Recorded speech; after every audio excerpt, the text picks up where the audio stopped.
নহয় বিদ্বেষ মানুহ যদি হয় এইবিলাক কথা ক'ব নোৱাৰিব যদি পশু হয় নিশ্চয় কথা ক'ব ই সদায় আজি ইফালে কালি ইফালে কৈ বকি আছে এইবিলাক যাতে দুবাৰা নকয় আমি এটা তেখেতক আমি ৱাৰ্ণিং দিব বিচাৰিছোঁ নহ'লে আমি সকলে মানহানি কেছত লগাম हायार सेकेन्डारि पास जादों जों मिथिया खिन्थु बिथाङा बबेबा अपेन स्कुलनिफ्राय ग्रेजुवेट खालामदोंनो जों बिदि होननानै मिथिदों जाय हक बिथाङा जोंनि लिडारखौ बेबादि बुंलाबायनाया थिग जायाखै जों जोबोद दुखु मोनदों जाहाथे बे रोखोम बुंलाबायनायनिफ्राय गोजानाव थायो जों बिथांनि सायाव जोङो मोनसे बेबस्था लागोन आं बेखिनिखौनो बुंबाय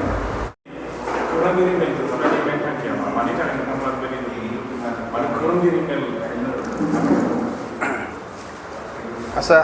गिबियावनो नोंथांमोनखौ हामबायग्रा दोङो दिनैनि जे खौरां मेल लिंनायनि गुबै थांखियानो जाबाय मैया पृथ्वीराज मेस बिथाङा जोंनि रन्जित EM नि सायाव गोबां बाथ्रा बुंदों जाय बाथ्राखौ जोङो माने गोसोआव दुखु मोनदों बेबादि बाथ्राखौ बुंनो नाङामोन बियो जों दा बेखौ नुयो बिथाङा मिडलमेनमोन दा बियो जेबो खामानि गैयै बादि जानानै गोदाव सोराव बाथ्राखौ बे बुंलाबायनायखौ जों नुदों बिनि जानाखि बुंनाय बाथ्रा जों बेखौ एसे कन्ट्रल सानबाय जे रन्जित बसुमतारी बिथांखौ बुंदों जाहैबाय जोंनि EM सारखौ माने बियो भेन्सार स्कुलाव खामानि मावदोंमोन भेन्सार माने केन्सार होननानै बुंदों दा बिदि बुंनायाव जोङो एसे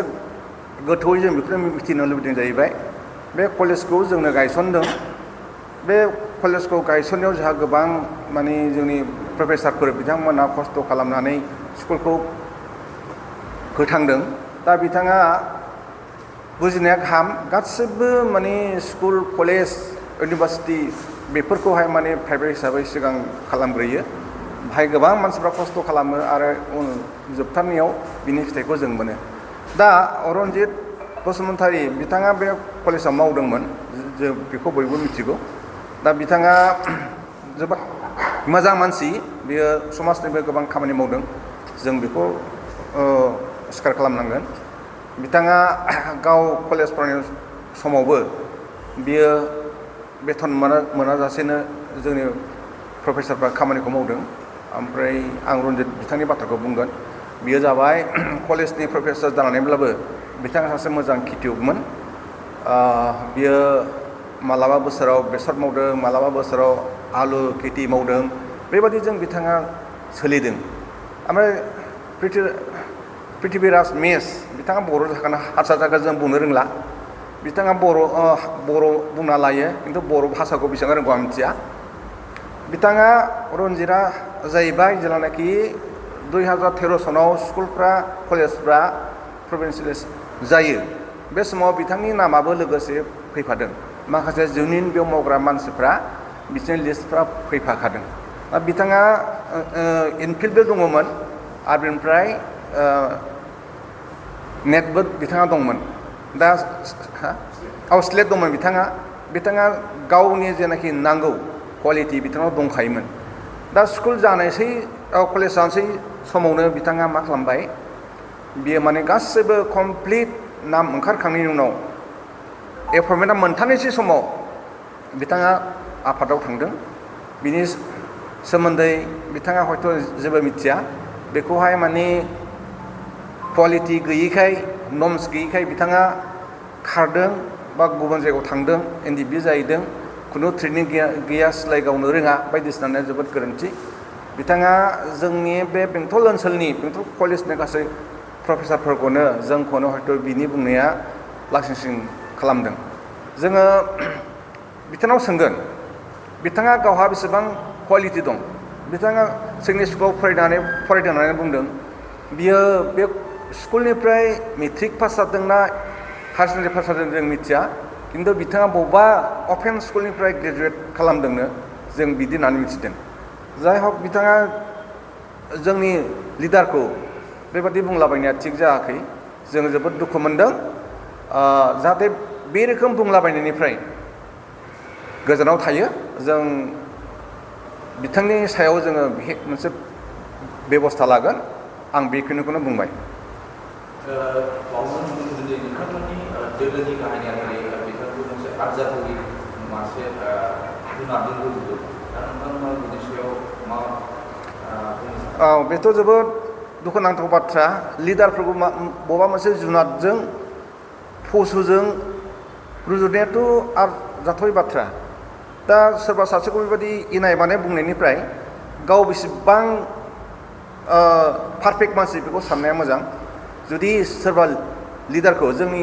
इउपिपिएलखौनो जा बा गुबुन पार्टिनि मानसिफोरखौनो जा जायफ्रा दैदेनगिरि बेबादि मानसिफोरखौ पशु बा जुनादजों रुजुनाया थिग जाया मा होनना सानो बिथांखौ जों बुंगोन बिथाङा जुदि बेबादि जोंनि बर' लिडारफोरखौनो बा गुबुन लिडारफोरखौनो जुदि पशु होननानै सानोब्ला गाव मा रोखोम मानसि बियो जों बेखौ साननो गोनां दा गावखौनो गाव हयथ' बे पशु बुंनानैसो लानाय जाहैदों मा सिन्थाधाराया जों बेखौनो सानदों जाहैबाय साफ्रोमबो जोङो बिनि बुंनायनिफ्राय सांग्रां जानांगोन आरो बिथाङा गोदाव सोराव बेबादि बाथ्राखौ दा बुंलाथों बेबादि बुंलाबाय थायोबा बिनि सायाव बिहेक बेबस्थाखौ जोङो लागोन जोङो निउस मिडियायाव नुखाबाय बियो रन्जितखौ जोबोद बाथ्रा बुंदों गोबां रायदों बियो माने बिनि रायनायफ्रा माने एकदम मानसि मोजांनिफ्राय बे रोखोम खुगा ओंखारनाय नङा सासे EM सासे एक्स प्रफेसार समाज वार्कार मोजां समाज वार्कार मानसि बेखौहाय बेबादि बुंनाया थिग जायाखै दा बिथाङा मोननै मोनथामसो डिपार्टमेन्ट लानानै सालायगासिनो दङ सासे गुरुत्वपूर्ण दायित्व लानानै आरो सासे EM बेखौ बेबादि बुंनाया थिग जायाखै बेखायनो जोङो बिनि सायाव जों लकेल हिसाबै प्रिथिबिराज मेस ना चौधुरी बिथांनि सायाव जोङो जाहाथे बिथाङा बे रोखोम बुङा जों मानहानि नङाब्ला बेखौ मोनसे बिथाङा कर्टआव थांनो थाखाय बे हाजु जायो बेखौ आं बुंबाय आरो बे प्रिथिबिराज बुंनाय बाथ्राया साप'ज रन्जित बसुमतारिया जेरैबायदि बाथ्रा बुंदों रन्जित बसुमतारिया बेबायदिनो नामा प्रिथिबिराज बुंनाय बायदिनो प्रिथिबिराज बियो जेखौ बुंदों बे कमप्लिटलि उल्था नङा बियो बिनि सोमोन्दै जेबो मिथिया आं दहाय सिगाङाव बुंबाय बिथाङा एक समाव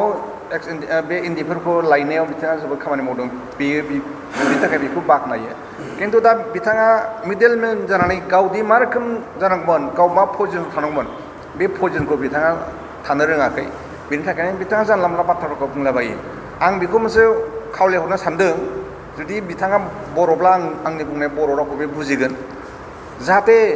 लिडारफोरनि सायाव सोरखौबा बिदि बखिनाय बेबादि बिथाङा आरो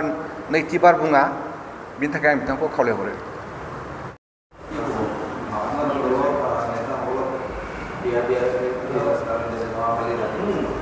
না এইটোলৈ আমি ফাৰ্ষ্টতে মিডিয়া আজি যিহেতু মিডিয়া আহিছে সিহঁতক আমি ধন্যবাদ জ্ঞাপন কৰিছোঁ যিহেতু পৃথ্বীৰাজৰ বুলি নামটো আহিছে আমি জানামতে পৃথ্বীৰাজ নামটো মানুহ হয় না কুকুৰ হয় এইটো আমি গম নাপাওঁ দেই পৃথ্বীৰাজ মানে মানুহ যদি হ'ল হয় যদি মানুহ যদি যোগ্যতা তাত থাকিল হয় আজি ইফালে কালি ইফালে ভুগি আছে আজি ইফালের খাই ইফালে ভুগি আছে কালি ইফালের খাই ইফালে ভুগি আছে মানুহ যেন মই লাগা নাই কিন্তু পৃথ্বীৰাজ যে এটা মানুহ এইটো মই লাগা নাই পৃথ্বীৰাজ এটা মানে পশু বা কুকুৰ হ'ব লাগিব নহ'লে এটা সন্মানীয় ব্যক্তি আমাৰ EM BTRৰ এটা EM এক্সিকিউটিভ মেম্বাৰ এটা দুটা তিনিটা ডিপাৰ্টমেণ্ট চলাই আছে তেনেকুৱা এটা সন্মানীয় ব্যক্তি ই যা তা বুকি আছে ইমান সাহস ক'ত পালে ইহঁতে এটা ই কলেজৰ লেকচাৰাৰ আছিলে ই ভাল খেতিয়ক আছিলে ইমান আলু ধান উৎপাদন কৰিব পৰা মানুহ তেখেতে ভাত খাব নোপোৱাকৈ যে সংগঠনত গৈছে বুলি ক'লে এইটো আচৰিত এটা মানে বুজিব লগা কথা এখেতে কি বুজিছে তেখেতে মানে অল ইন অল আমি সকলোকে এতিয়া জানো তেখেতৰ বিষয়ে অল ডাটা মই কালেকশ্যন কৰিছোঁ এনেকুৱা ই গম পায় নেকি ই নিজৰটো আগত ভাবক নাই ই নিজে কিমান পঢ়িছে আমি জানামতে ই অ'পেনৰ পৰা গ্ৰেজুৱেশ্যন কৰা বুলি গম পাওঁ। তেখেতে না এটা পলিটিকেল লিডাৰ হয়, না তেখেতে ইয়াৰ BTR CM হয়, BTR EM হয়, একো নহয়। ইমান সাহস কেনেকৈ পাইছে এটা EMক ইমান গালি দিয়া, মানে এটা এক্সিকিউটিভ মেম্বাৰক ইমান গালি দিয়াৰ কাৰণে সাহসটো কেনেকৈ পাইছে? তেখেতৰ ওপৰত কোন আছে মানুহ? এইবিলাক যা তা বকিলে নহ'ব। আমি ৰেচপেক্টেড আমাৰ লিডাৰ আছিল, আমাৰ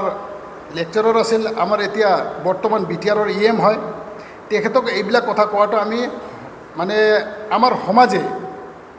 বহুত বেয়া পাইছোঁ। আমি এতিয়া আশা কৰিছোঁ জীৱনত এইবিলাক কথা আমাৰ ৰঞ্জিত বসুমতাৰী ছাৰৰ ওপৰত যাতে নকয়। ৰঞ্জিত বসুমতাৰী কোন হয় বুলি কৈ আছে, আমিও কৈ আছোঁ পৃথ্বীৰাজ কোন হয়। পৃথ্বীৰাজ মানুহ যদি হয় এইবিলাক কথা ক'ব নোৱাৰিব, যদি পশু হয় নিশ্চয় কথা ক'ব। সদায় আজি ইফালে কালি ইফালে কৈ বকি আছে, এইবিলাক যাতে দুবাৰা নকয়। আমি এটা তেখেতক আমি ৱাৰ্ণিং দিব বিচাৰিছোঁ, নহ'লে আমি সকলোৱে মানহানি কেছত লগাম। পাৰ্টি থ্ৰুৰ পৰা হওক, আমি লোকেল পাব্লিক ৰেচপেক্টেড এটা লিডাৰৰ থ্ৰু দি হওক, আমি তেখেতক মানহানি কেছ লগাম। নহ'লে আমাৰ ৰঞ্জিত ছাৰৰ ওপৰত তেখেতে মাফি বিচাৰিব লাগিব। আমি মোৰ এইটো আহ্বান, যাতে এইবিলাক লৈ দুবাৰা যা তা নবকে, মই এইটো ক'ব বিচাৰিছোঁ।